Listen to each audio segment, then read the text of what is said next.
Dami nito. Paano natin to i-check? Ang dami. Daming sale ngayon ng mga Nike na sapatos. Tapos yung price talaga nila, bumaba talaga. Hindi katulad dati, mahal yung mga Nike. Ngayon, wala na. Affordable na yung mga Nike na mga sapatos. Guys, pasok tayo sa loob. Tingnan natin yung mga price ng mga Nike dito sa Fukuoka, Japan, guys. Tara, let's go, guys. Just do it. So, pasok tayo dito sa factory outlet ng Nike dito sa Japan, guys. Let's go inside. Pegasus Premium. Mahal to dati. Ngayon ano na lang, 17,999 yen. Grabe yung binaba ng mga Nike na mga sapatos. Ganda na kulay. Itong isa simple lang ito. Maganda yun na kulay. Grabe yung binaba ng presyo ng mga Nike. Ganda ng presyo. 4,999 lang.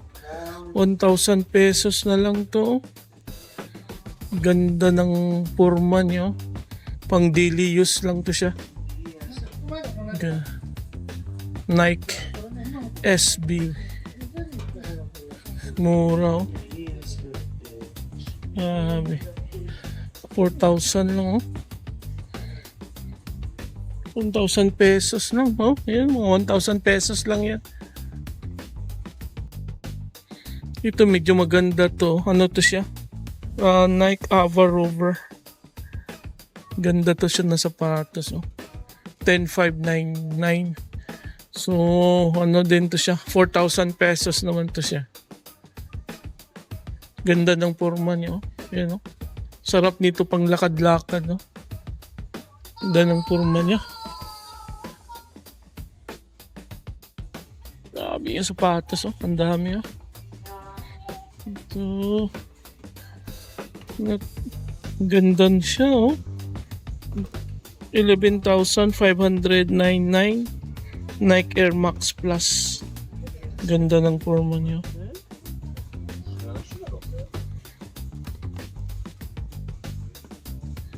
Nike Air Max Cinder SE 5999. Tayo. Dami sapatos. So check lang natin yung mga price nandito sa Japan, guys. Kayo na mag-compare dyan sa Pilipinas kung meron din mga ganito dyan sa mga Nike sa Pilipinas. Nike Flight Jordan, 10,599. 4,000 pesos lang yan. Grabe yung mga presyo nito. Jordan Brooklyn. Grabe dati yung mahal nito ng mga sapatos ganito. Yung mga Jordan 7,000, 8,000, ngayon 4,000 pesos na lang siya. Grabe yung mga price ng binaba ng Nike na brand.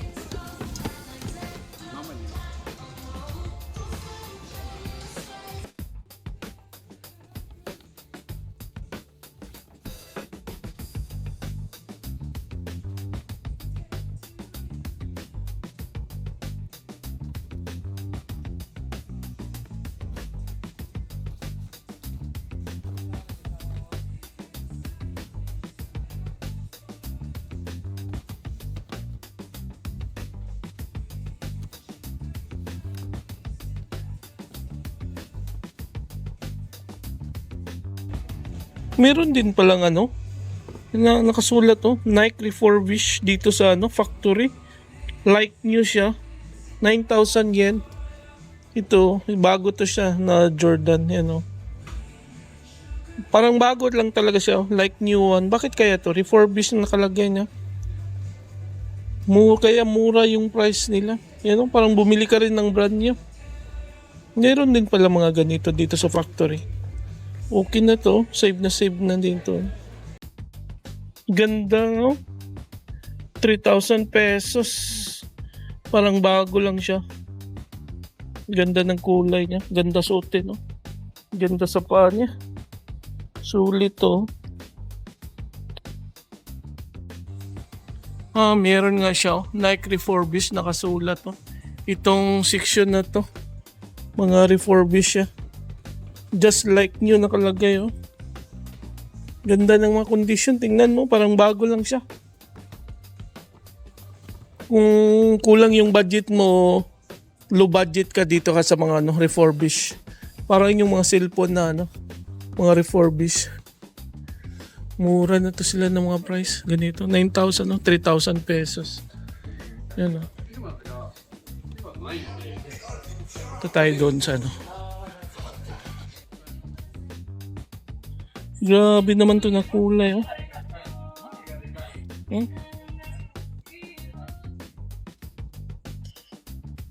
Parang din siya Air Max DN.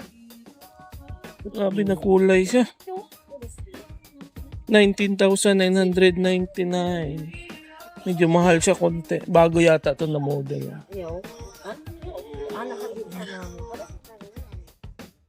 Libron to siya. Libron na Libron. Witness. 6,000 lang siya. Mura lang Medyo luma lang to siya. Dami nito. Paano natin to i-check? Ang dami. Ito new model to siya na Nike Air Max. Anong model to siya? Nike Air Winflow 11. 9,999. 3,000 pesos din. Running shoes. Okay din yung kulay niya. Ang gaan niya. Yan bago, new, nakalagay. 6,000. Grabing mura ng mga sapatos. 7,000 Kano lang yan, 2,000 plus. Kabili ka na ng Nike. So ito yung mga pambabae nila. Mga 1,000 to 2,000 pesos yung price. 5,000 o 2,000 pesos lang yan. Mga ganito, 1,000 plus to. Sulit na mga presyo na to. Dami mo nang mabili nito. 2,000 pesos, mga ganito. Mga for ladies naman to dito.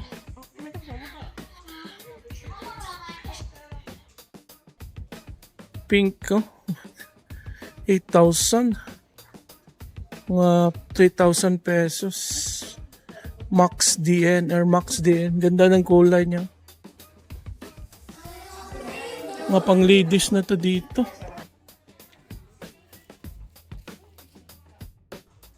Alam ko sa Pilipinas yung mga Nike mura din dyan. Mga presyuhan. Kaso magkaiba lang siguro ng mga model. Iwan ko lang sa quality kung pareho ba. 30% yung Nike Kids pala to.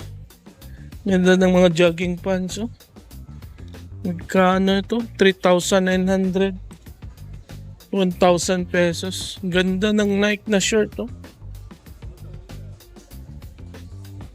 2,599. Halos 1,000 plus talaga. Ito maganda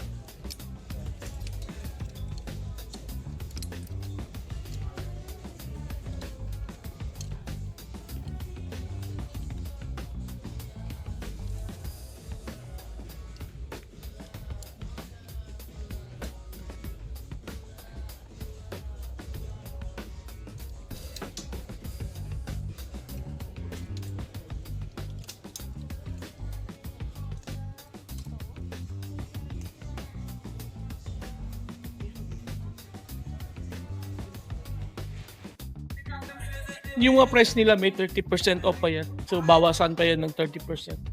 Itong mga naka-display nila Yan 30%. Pero halos dito siya 1,000 plus din naabutin niya. Kasi yung mga price 2,000 mga ganyan.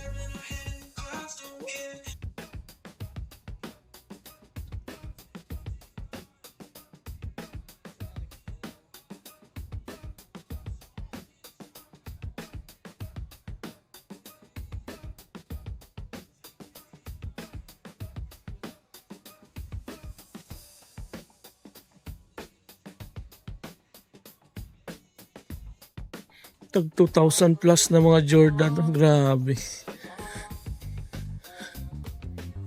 Grabe yung price talaga. Ano? Saan ka makabili ng mga ganito? Dati hirap to bilhin ng ganito na price. 2,000. Naka-sale na mga ganito na mga sapatos ngayon. Ito maganda talaga to. Bago to siya. Oh. Ganda ng forma. Air Max din pala to siya. Yan yung price niya. Oh. 18,599. Hindi siya masyadong mura. Nike Air Max Phoenix. Ano? Ganda ng forma niya. Sulit na sulit to. Ano? Magkano kaya itong ano? Ito mahal to sa mga ibang mga store lang ng mga Nike. Factory outlet na kasi ito dito eh. Ganda niyo. Try nga natin to. Maganda to siya na sapatos. Oh. Try lang natin. Sa sunod, dami pa nating sapatos pero pag ano, sa sunod bilhin natin yan. Oh. Sukatin lang natin. Ganda pala sa panga talaga niya. Ayos ah. Ganda na sapatos. Sa sunod naman. Kasi ang dami na nating sapatos. Ano? Ang ganda din na ano. Wala akong ganito na sapatos. Air Max na Phoenix. Ganda din niya. Oh. So ayaw ko munang ano, padalos-dalos kasi ang dami ko ng sapatos na bili. Kaya no. Hindi ko pa rin nasusuot yung iba. Sayang yung pera. Ano? Maganda sana to. Sa sunod na lang.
Kita Kyushu Factory Outlet. So, di tayo bumili kasi ang bibilin ko Asics ngayon na sapatos. May nagpabili sa akin. So, yan yung bibilin natin guys. Dami sapatos. Kung kailangan mo talaga, marami kang mabili dyan kasi mura na yung mga price nila. Factory Outlet, tapos may sale pa sila. 20 to 30% off pa sila. So, makamura ka talaga. Maganda dyan guys. Pag pumunta kayo ng Japan, Factory Outlet kayo pumunta kasi mas mura dyan. Yung mga Nike na mga store sa Pilipinas, kung nakapunta kayo guys, karamihan doon mga basketball shoes. Iba dito yung mga display ng mga sapatos. Tapos Factory Outlet to, hindi to siya yung Nike store lang na mga makikita mo sa mga malls. Iba to siya. So, iba talaga yata yung ano, mga sapatos ng mga model na available dito kumpara dyan sa Pilipinas. Yung presyo siguro din magkaiba. So hindi natin alam kung anong mga model yung nandyan kasi parang ano, pang Pinoy yung mga sapatos na naka-display dyan sa atin. Dito iba yung mga model kung ano uso dito sa Japan. Yan yung mga meron din dito.